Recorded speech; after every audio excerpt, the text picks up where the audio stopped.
The purpose of Wealth Talk is to educate, inform, and hopefully entertain you on the subject of building your wealth. WealthBuilders recommends you should always take independent financial, tax, or legal advice before making any decisions around your finances. Welcome to episode 173 of Wealth Talk. My name's Christian Rodwell, the Membership Director for WealthBuilders, joined today by my side, face-to-face, Hey, Mr. Kevin Whelan. Hey, Chris, how you going? Good, thanks. Yeah, we've had a strategy day today. Yeah. Looking ahead to the 2023. Yeah, feeling a bit tired, though, after my Bavarian escapades, fresh from Munich. Yeah. You know, they do some things rather well. Beer, they do well. Yes. Bratwurst, they do very well. Yes. But Autobahns, they do well. But they do bad coffee, man. I couldn't find a good coffee for love nor money. And you haven't got your lederhosen on either today. No. Thankfully. Yeah. Well, that's good. All right, I'm glad you had a nice weekend. I did, yeah. And we're celebrating as well because we've had our 200th review on Trustpilot this week. Well, it's about time.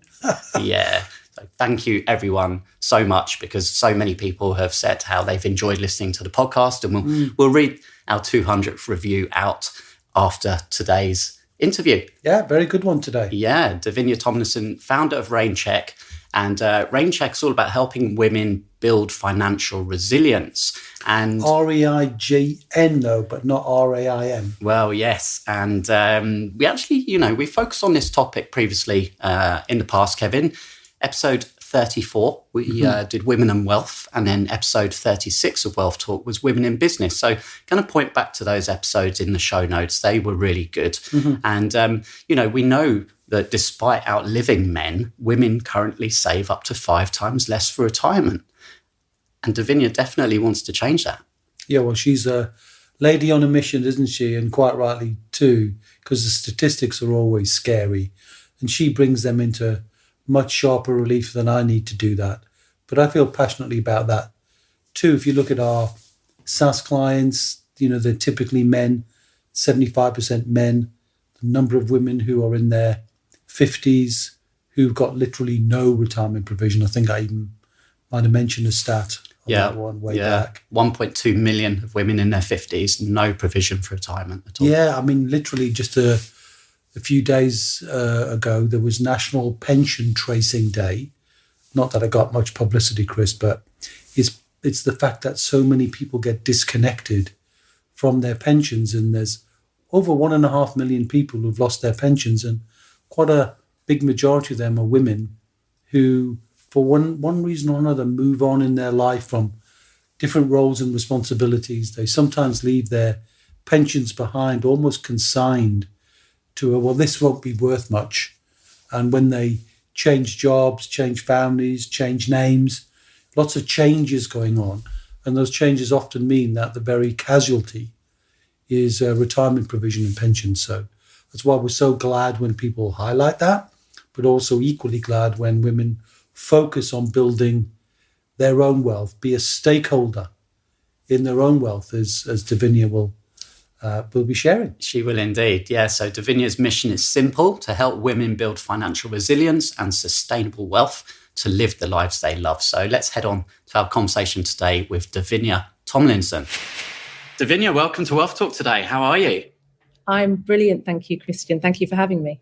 You're very welcome. It's such a pleasure to have you here. And I have to, send thanks out to a mutual member of your own community and ours, Samantha, who, initially told me about the fantastic work that you're doing, and I explored and I was captivated, and I knew straight away that we had to have you on the podcast. So it's going to be exciting today to hear exactly what you've been doing as the founder of rainchq. So do you mind just telling us, what is rainchq? Yeah, absolutely. So rainchq is now 4 years old, and I always refer to it as my third child. So I have 2 daughters. rainchq is my third baby, and it was basically born out of my career within the investment management industry. So I started my career on a graduate scheme at one of the world's largest asset managers.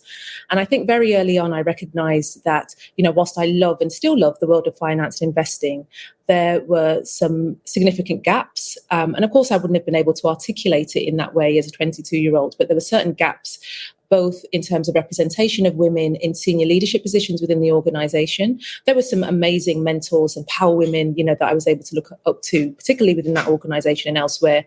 But in terms of, real concentration of senior female talent, that was an area that seemed to be particularly lacking across the industry as a whole. And then also, if you consider that the finance and particularly the investment management industry is responsible for trillions of dollars of assets under management on behalf of investors worldwide, the proportion that was being managed on behalf of female investors was negligible. And so that really piqued my interest as to what some of the reasons might be behind that. And then fast forward, through to 2018, it was effectively a journey of discovery for me in kind of recognizing that actually, even over the course of my career, whilst there have been great strides taken to, around diversity and inclusion by, trying to get more senior women, and there's lots of great work, you see that on a global basis. But in terms of really closing that gap from a wealth gap perspective, if you like, women are still very much lagging our male counterparts. And so rainchq is my contribution to doing something about that. So initially it began life as a financial education, qualified and regulated financial advice, and then this kind of sense of community. So kind of a digital platform that enabled women to take control of their financial futures, to understand the building blocks of their, wealth creation, wealth management, what that might look like, and to do so in a way that was non-condescending, non-patronizing, open and relatable. And that's the Rainmaker community. Yeah, and that community now has spread across the world, right? It's a global Absolutely. community. Yeah. So we have Rainmakers in the UK, the US, the Middle East, parts of Europe. So it really is a thriving global community. And what we see through that, of course, is that whilst, there are different jurisdictions around, from a regulatory perspective in terms of the access to certain type of investment, for example, when it comes to the challenges, the unique challenges that women are facing when it comes to their money, there is a lot of commonality irrespective of where we live. Yeah, and I think we talk about principles, right? And we teach principles, and those, work all around the world when it comes to building wealth. And Absolutely. As you say, people have the same challenges, and we all have the same mindset, and mindset issues, don't we? I know that's kind of a bedrock as well of what you teach. Yes, absolutely. We have a 5-pillar framework, and I'm sure we'll come on to talk about this, very similar to what you have at WealthBuilders. But it's really important to provide, when we're thinking about, trying to bring people together, trying to put, to almost distill what are the key challenges that we are facing as women on a global basis, and what are some of the key solutions that we might all strive towards. And I think having some kind of framework and structure around that is a really great way to focus people's minds. Yeah, I was doing a little bit of research just before this podcast, and statistic from Harvard Business Review is that even in 2022, women are still earning 17% less than men on average. So how are you seeing things change? Is it picking up speed, or are things still moving, probably slower than they should be? Yeah, definitely I would say slower than they should be. I am somebody that is by personality, by nature, very impatient. So, when it comes to things like this, one of the big challenges that I always have for the industry as a whole is, why is it taking so long? So these are issues that we recognize plague women, particularly when it comes to salary. And we know some of the drivers around that. So one of the big ones, for example, is around women taking time out of the workforce, perhaps to have children and then to care for those children in the early part of their lives. And so what that will do, of course, is impact, our lifetime earnings. And of course, that will then have a knock-on effect on the amount that we're able to save and invest for later life, which, potentially opens up other challenges as we come to the end of our working lives. But, from my perspective, it's really about, well, if we have the power to close some of these gaps, why are we not proactively doing that? So that is my, always my big question, if you like. Why is it taking so long? Yeah. And I heard you mention on the previous podcast as well about Equal Pay Day, and it's actually coming up to that date again, isn't it? 18th of November. Can you explain a bit more about that? So Equal Pay Day is the point in the year at which women will effectively stop being paid for their work, and effectively you end up working till the end of the year for free. So compared to our male counterparts, women are earning several pence less in a pound than they are. And as we say, we think about when you extrapolate that and you think about the long-term implications for our ability not just to create wealth and to put that to good use in from an intergenerational wealth perspective and legacy building and planning, but it also compromises our quality of life. When you think about, the different nature, just societally. There are lots of, high-flying professional women. Lots of them are part of the Rainmaker community. And we're living and working in a very different way than we had done historically, where, if you think about our mothers and our grandmothers' generation, where lots of them would have been married, lots of them would have perhaps, in a traditional household, you have a male breadwinner and the woman is, her role is within the home, whereas now we've got, lots of women that are choosing to get married later or not at all, choosing to have children later or not at all. And of course, all of these things will impact the extent to which we're able to, as I say, build wealth. You think about overall household income. If you're a single income household, then of course you're going to already be at a relative disadvantage potentially to a dual income household. So there are lots of these sorts of issues that all conflate to create quite a sticky situation for some women. And these are things that have been compounded. If you think back to the last couple of years in the pandemic, to your question about, have we seen improvements? Yes, there have been strides, as we've talked about with regard to gender diversity and inclusion. But even when it comes to equal pay day, down ethnicity lines, certain types of ethnicities, again, there is a racial wealth gap that opens up, and then that's compounded for women that come from certain ethnicities, Black women, for example, Asian women in the US, Latin American women. So there are some of those challenges too. So it really is, a really critical time for us, because lots of those strides that had been taken were wiped away. They were washed away by the pandemic, where women were shouldering the vast majority of responsibilities for unpaid labour within the household, as well as shouldering responsibility for childcare, social care, and everything else, as well as working. Yeah. Now, we often see the wealth building process, and we refer to it as transformational, because you see the change. So what are some of those changes that you see most often? What are some of the common things that are holding people back when they first find and discover your community, Davinia? And then after learning, after building more confidence, how do they almost, develop and evolve through that process? It's a good question. I think for me, lots of the women that come to rainchq, they find me because initially they think that their big challenge is, I want to start investing. I'm hearing all of this talk about investing. They know my background is within the investment management industry. And so they come to me because I represent, arguably a relatable, friendly face, in a sea of, quite a homogenized industry in terms of the people that you see represented within it, which can be quite, if not intimidating, then certainly off-putting for women who are coming from lots of different backgrounds, but just want to speak to someone who they feel like they can have an open, honest conversation about some of the questions they might have about investing and why they haven't done it. So I think, that's the initial start point for lots of women. There is a lot of conversation about risk. I think there are certain preconceptions and certain stories that we might tell ourselves about being risk averse and being supremely cautious, when actually, there's a lot of evidence that women are taking risks all the time. They are calculated risks, but they are still risks. But what I find, in terms of the biggest transformation is around the psychology of money, our relationship with money, and the extent to which we give ourselves permission to even have these conversations. So whilst, there's a lot of practical and kind of technical information that the Rainmakers receive through our program, where we're talking about this is how you might invest, this is how you might build a portfolio, this is why you need to acquire assets, etc., etc. These are some of the practical elements, but actually the more significant part and the thing that is transformation is helping them to transform their mindsets around money. For lots of women, they don't even want to have a conversation around wealth. The word wealth is completely alien to them. So we view it as something that's the preserve of certain people from certain backgrounds and not necessarily for us. And we are talking about women that are earning good amounts of money. They're at mid to senior management level as a minimum, the vast majority of the Rainmakers, or they run their own businesses. So real high-flying women, incredible women that still have a mental block when it comes to having conversations about money, because societally we have been conditioned to believe that it is vulgar, we are not really worthy of talking about money, that it's masculine, it's not for us. And so part of the big transformation is opening up their minds to the fact that actually you acquiring wealth is not just doing a good service to yourself and improving your overall quality of life, but thinking about future generations, thinking about the people in your household, your loved ones, children, partners, parents, etc.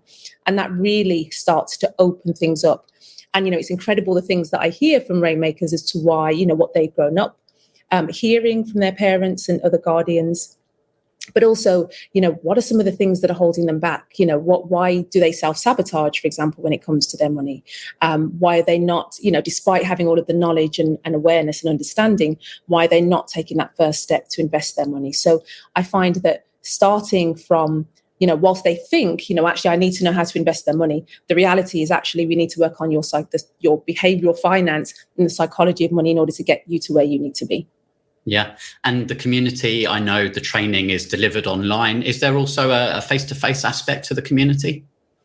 Yeah. So because it's global, the entire program is completely digital. But what we offer is the group coaching, which is far more powerful than I think anybody could ever imagine. And I think there's a real power that comes from women getting together in a virtual room and having very open, candid conversations that are completely confidential, of course. They're within the four walls of the screen. And for us to be able to share, some of the things that are holding us back, to cheerlead and champion one another on. But in addition to that, there is also one-to-one coaching that is offered for all rainmakers, which gives them then an opportunity for us, between us, to appraise their personal financial situation, to isolate some of the individual goals that they have, and to get really crystal clear about how do we intend to achieve these goals and what financial building blocks do you need to have in place to get there. And we talk about different strategies. There are many different strategies out there. And of course, at Wealth Builders, we have 7 pillars of wealth, and we'll come on to the 5 pillars in a second. What are some of the strategies that someone might expect to learn about when they join rainchq community? So one of the things that sits at the heart of the program is thinking about, what are the 2 levers? If you think about your financial health, what are the 2 levers that make up the bulk of your financial health? So when we think about, I always talk about rainchq being intrinsic to your overall well-being. And the reason for that is if you think about the relationship between your financial well-being and all other aspects of your wellness, anybody that's in financial distress, and I'm sure we've all at some point in our lives felt that squeeze, felt that pinch, and as a result had that commensurate, anxiety. For some people, it can then lead to panic attacks. It can lead to depression. So your financial well-being is about more than just, how much income you're making. It's about all aspects of your wellness. So that kind of is the linchpin of what we do at rainchq. When we think about the strategies, we're thinking about what are the different levers you have at your disposal. So, we bandy around these terms online. We talk about net worth. What is your net worth? And so we do an exercise in which we're all, calculating our net worth. And it's terrifying for lots of rainmakers because, again, this language, and it's about getting people comfortable and familiar with this language and applying it to themselves in order to recognize you have a stake. You are your own biggest stakeholder in your wealth creation. And so you have to know your numbers. This is not something we can opt out of. When we think about our net worth, it's saying, okay, well, what assets do you have? What liabilities do you have? And how are we making these calculations? So it's establishing, what can I do to improve my net worth position? Because I think lots of us start from a place of net worth has to be preceded by the word high or ultra and high. And so if you're just somebody that, everybody has a net worth, but if you're somebody that has a middling net worth, and lots of rainmakers say, oh my God, Dav, my net worth is negative, like it's terrible, I don't even want to confront it. Well, actually, then it's thinking, what are the levers that I can pull? And we apply this same principle, this exercise, to our net cash position. So thinking, if you think about your net worth as your long-term wealth creation metric and your net cash as a short-term kind of dynamic operational metric, and we are comparing and contrasting the 2 throughout the program and saying, right, if you've got a net worth that's X as at this state, what can you do to improve it? So you can either increase your assets or reduce your liabilities, or you can do both simultaneously. So that's already 3 actions that you can take. And it's a similar principle for your net cash. If on a day-to-day basis or a month-to-month basis, you find yourself really squeezed going, how come I've got more month than money, before payday? What can I do? So it's improving my income or reducing my expenses or doing both simultaneously. And what are some of the things, the actions that you might take? So again, it's drilling down. It's saying, right, these are the principles. These are the metrics if you're thinking about your net, your overall financial health. And what are the specific actions? So this is not a theoretical, let's just get together and shoot the breeze about money. It's what are we actively going to do that will mean at the end of this 6-month program, you can look back and track your progress in a really quantitative way. Yeah, so giving them a long-term plan, because we know building wealth takes time. It's not something that happens overnight. And I know you talk about setting goals and kind of working backwards from there, right? So yes. Yeah. So I think, when we think about our goal setting, and again, this is a thing that everybody talks about goal setting. Many of us who come from corporate backgrounds will know about appraisal time and being able to set your goals and setting smart goals and all of that. What we do at rainchq is to say, right, when you're thinking about setting your goals, what are the costs associated? So, of course, again, we're coming back to the numbers. What are the costs associated with you achieving those goals? And, of course, there is a financial cost. So lots of us will be able to immediately say, right, if I want to buy a house, then this is what it's going to cost me. This is how much I might need for a deposit. But then there are a number of other costs that are associated. So what's the opportunity cost? If you're putting all of your money away to save for a deposit on a house, what are some of the things that you might have to give up? Are you willing to pay the price? It's the emotional cost. It's the mental cost. Do you have the capacity right now? Are you completely swamped, burnt out, stretched? If you're not in a position to bear the cost of achieving some of these goals, then what it means is you have to take a decision again as to, is this a goal I want to pursue? Do I need to make it a lower ranking goal? And so it's, again, really helping the women, guiding them and coaching them around, are you willing to pay the price, and appraising it against one of a number of different criteria. So it's not, this is a goal I want to achieve and it's something really abstract and it's, let me put a picture on my vision board. We do all of those things too, because it's really important that, that we retain that element of, big visionary, big picture. But in order to get to where we want to get to, we have to take action and we have to recognize that it's a number of micro steps that are required to get to the big goal. Yeah, we had a previous guest who's talking about you've got to create a life by design. And sometimes in the short term, you have to cut back on some things, you have to kind of, sacrifice in order for that long-term gain. And I think that's kind of what you're saying as well, right? In some respects. Yeah.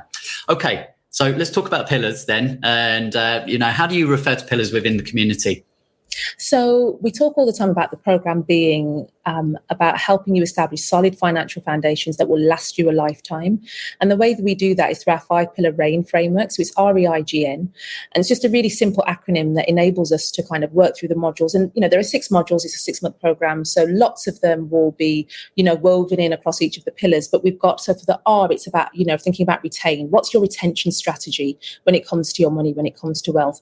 Because, we've all heard those anecdotal stories and seen the memes about the lottery winner who wins £1 million and then blows it instantly because they have not been trained as to how to manage that money. So it's about, how can I protect what I have with all other things being equal? Thinking about, we're about to enter into we're in a torrid time globally from an economic perspective. And if you're thinking, right, gosh, I'm really frustrated, I'm not able to earn any more, and I've got all of these other demands on my time, but the one thing that you can do is protect what you have. And so we talk through some of those strategies around that. And that includes a number of different things. It's about tracking your expenses more effectively. It's about budgeting. It's about thinking about, certain financial protections that you might need to take to make sure that you're preserving the value of any assets that you've got, including yourself, including your own life, so that that, I've got a good infrastructure around the things that I do have and I'm protecting that.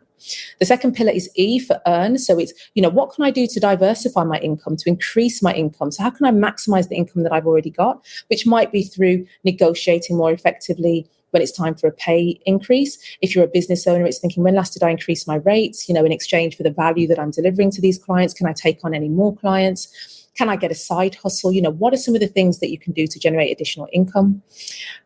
The third pillar is I for invest. So this is when, again, lots of women come to me because, they're particularly interested in my investment expertise. And it's thinking about all the different types of asset class that are available. Of course, immediately people assume that investing is all about the stock market. There are a number of different asset classes and we talk through them. The G is for grow. So now, having invested that money, how are we growing it? What's the actual strategy? What's the asset allocation strategy to grow that money? And then the N is for nurture. So when we're thinking about our money, what kind of system do we have in place? We don't want to spend, hours and hours a week poring over, what's happening with our money, all of these different accounts. We don't really know where anything is. Lots of rainmakers say to me, oh my gosh, I've had 3 or 4 different jobs since I left school or since university. Don't know where all the pensions are. Don't even know if I had pensions attached to any of them. And so we don't want to spend time, it's time that could be spent somewhere else, another value-adding activity. So we have systems in place to make sure that we can track everything effectively, that we are keeping ourselves up to date, we are holding one another to account. And that's the 5-pillar framework for RAIN. We love that. We love a framework. That makes a lot of sense. Thanks for sharing that, Davinia. And one of our pillars is intellectual property.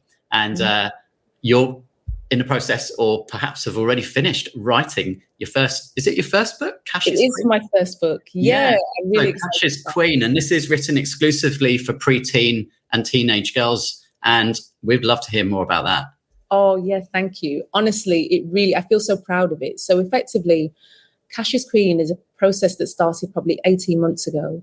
And it is now written, it is available for pre-order. And it really is my contribution to helping and equipping the next generation of rainmakers, young women who will enter the workforce, who will enter adulthood.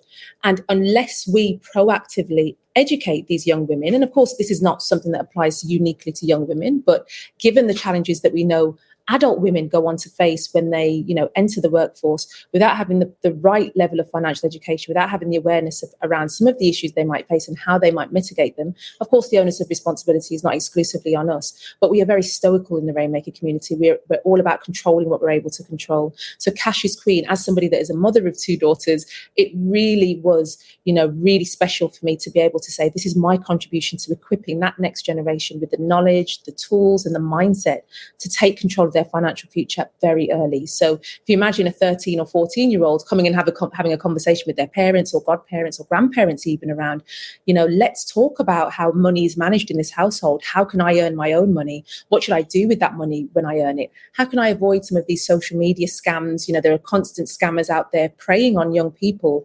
How can we help them to identify the clues and red flags and raise the alarm with the grown-ups in their lives?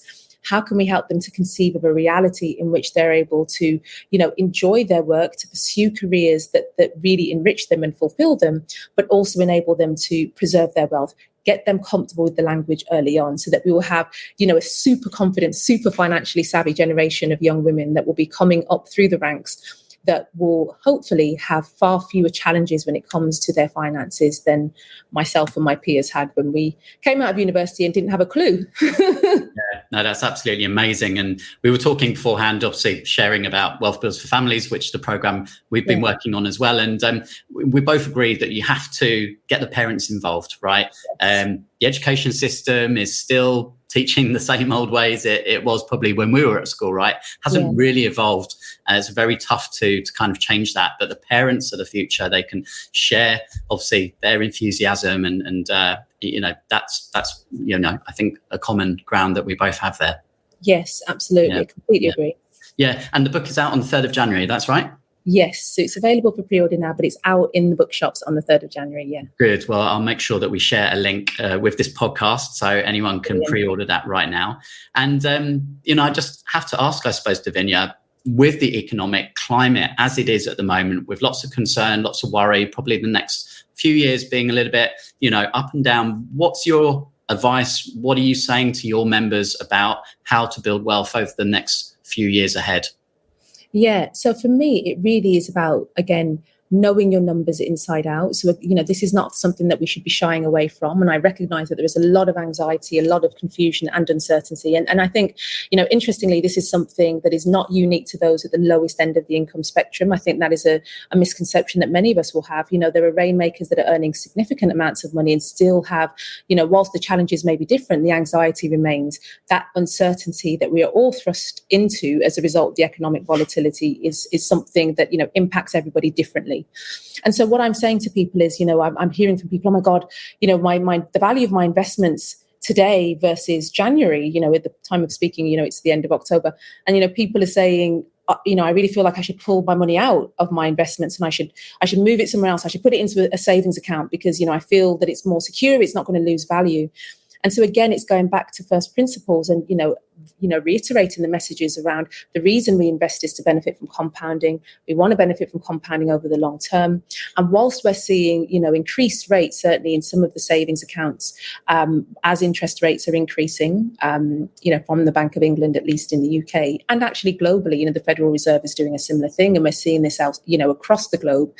Whilst interest rates are increasing, which may mean that they are passed on to some degree through to savings accounts, inflation is still outpacing the rate of interest that you might be receiving on your savings account. So you are still, in terms of your purchasing power, worse off if left there. So it's, again, thinking about hold some cash. There is still a place for cash in your portfolio, but it is not going to be a significant net contributor to your wealth creation. You still need to maintain that focus on investing in assets. So don't, by any means, pull your money out of your investments. Look at your asset allocation. Look at the risk profile of your investments. If you have a financial advisor, obviously have a conversation with them. But recognize that this is not the first economic downturn that we've experienced in our lives. It is frightening because for lots of us, it's perhaps the most significant one or the worst one that we've experienced in terms of our working lives. But investments, is ultimately a long-term wealth creation strategy among a number of others. And it's important that you're able to hold your nerve and take that long-term view on the basis that, just like we've done in history, we will, weather this storm and withstand the market conditions that continue to prevail. So it's just about, looking away, making sure that you know your numbers, not checking avidly every day if that's going to raise your anxiety, but just trusting that the markets will always correct themselves and that over the long term, you will still create the wealth that you were hoping to for yourselves. Yeah, no, that's great. And as you say, over the long term, the markets just continue to get higher and higher and higher, don't they? Davinia, thank you so much for sharing everything with us today. If anyone who's listening now wants to go and follow you, check you out on social media, where are some of the places they should head to? So the first place I would always ask people to check us out is the website. So rainchq.com. So it's rainchq.com, and sign up to the newsletter because that's where you hear first about anything, including the book, and the launch of the next cohort of the Rainmakers Academy, which goes live in January. And then you can follow us on all social media platforms at rainchq. Fantastic. Well, we are definitely going to be following you and looking forward to the release of the book. So good luck with that and look forward to catching up with you again very soon. Brilliant. Thank you, Christian. Okay, great chatting to Davinia there. We'll pull out some of those wealth lessons in just a second. Kevin, let's get to that 200th review first. Mm-hmm. So congratulations, Rob, and thank you, Rob, for being our 200th reviewer on Trustpilot. And Rob says, I've gained so much knowledge listening to podcasts, and then WealthBuilders educational online courses really helped me forwards. However, after a question I posted in their Facebook page, I didn't expect to get a reply from Kevin offering to help. And then a one-to-one Zoom with Paul Brooks really put my mind at ease and giving me clarity as he explained a strategy or two that will really help me focus on building my SSAS pension. Many thanks, Kevin, Paul, and the team. There you go. So it is a team effort, isn't it, really? So the question would have gone into the help desk. The help desk, I will often take a look at, and I love to be available. I know sometimes people think that perhaps I might not be available, but I like to be available, want to be. And I think many people will testimony to that. But also yourself and Paul and other members of the team pay attention too. So SSAS is a very specialist area. Everybody's heard us talk about that. It's a way of, well, as Davinia was saying about so many people, so many women don't take a stake in what they're doing. SSAS is a way for people to absolutely take a stake and to be a owner and a creator of their own pension wealth. So their pension becomes a part of their future, not a sad representation of where they were in the past. And I like that very much. So thanks to our 200th reviewer, and we look forward to many, many more. Yeah, indeed.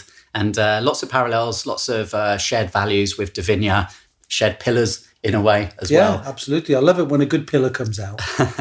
So, yes, and of course, a global network that Davinia's building there. And I think we've said previously that really the principles apply no matter what country you're in. There will be nuances, obviously. Nuances for sure, but principles, best thing is to learn principles, isn't it, really? Because principles mean they will work wherever you are. And also it dispenses with this notion that somebody's a guru, somebody's got an opinion that somehow has unmasked some secret. It isn't secrets that make you wealthy. Distinctions, yes, but those distinctions are more often born out of principles followed by others, and then you find a pathway that goes, wow, that's interesting.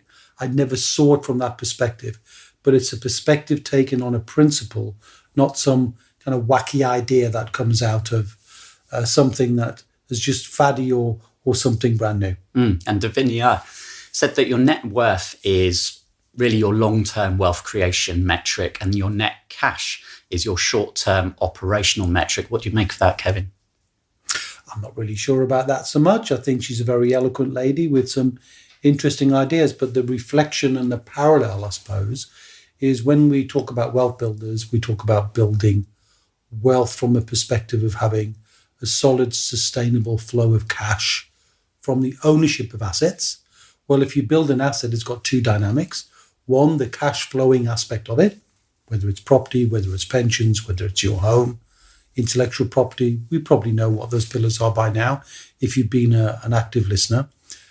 But in addition to that, each pillar has a value, and those values hopefully will be sustainable, or in fact they will grow.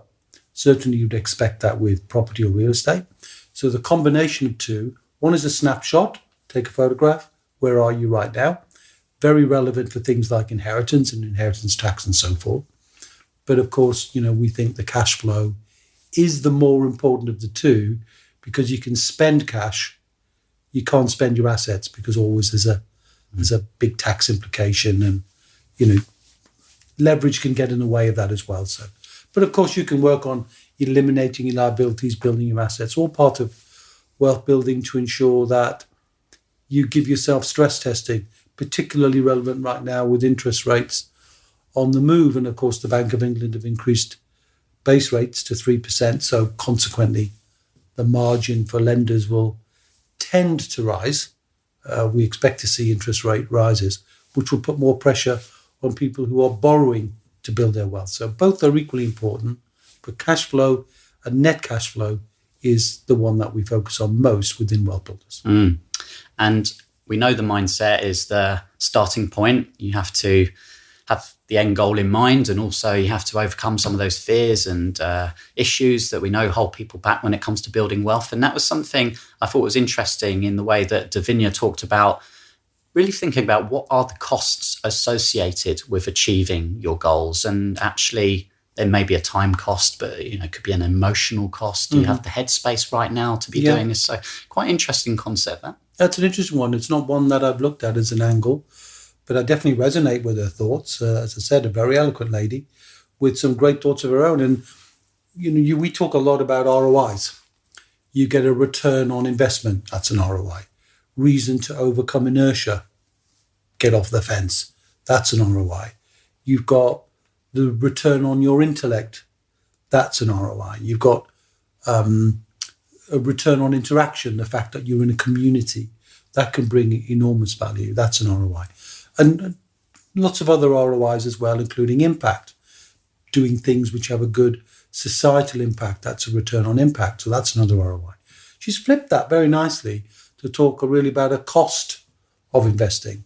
So the emotional cost, the physical cost, the time cost, and maybe quantifying those in advance would be really clever, because it allows you to think through, well, what do I need to do to orchestrate things to make this really work well? So very smart thing. Yeah, and hence why working with a coach, with someone to bounce those ideas, have a sounding board is so valuable. And we know it's hard for people on their own building wealth. They can sometimes feel a bit isolated. Building your wealth on your own is one of the hardest things to do, because you don't always get to make those distinctions. That's talking to somebody. Listening to a podcast is great. You can get a distinction or two from that. But the best way to interact is to talk and engage with other people, because they'll give you a different way of looking at things, different perspective on things. Even just the sounding board benefit is a good thing. You talk to somebody, hear it out loud.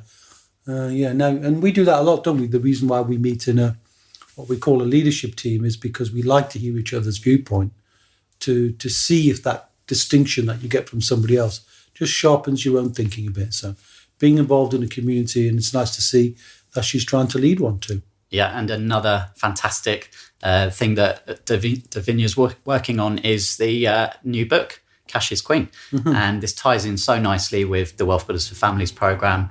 And, hopefully we can find a way to bring Davinia in and, share some of the amazing content that she's included in that book with our community. Well, absolutely. Some great IP there from her perspective. And what a great title for a book, Cash is Queen. Well, we've heard Cash is King, but she's taken it to another level. So I liked everything she had to say, Chris. Good choice of guest. Yes, so thank you so much, Davinia, for coming and sharing with us. And if you want to go and check out Davinia's rainchq community, then we'll put all of the links in today's show notes for you. So we will be back, same time, same place next week, Kevin. I don't think we'll be in this place, but we'll be in a different place for sure. And until then, my friend, see ya. We hope you enjoyed today's episode. Don't forget that we are constantly updating our resources inside the Wealth Builders membership site to help you create, build and protect your wealth. Head over to wealthbuilders.co.uk/membership right now for free access. That's wealthbuilders.co.uk/membership.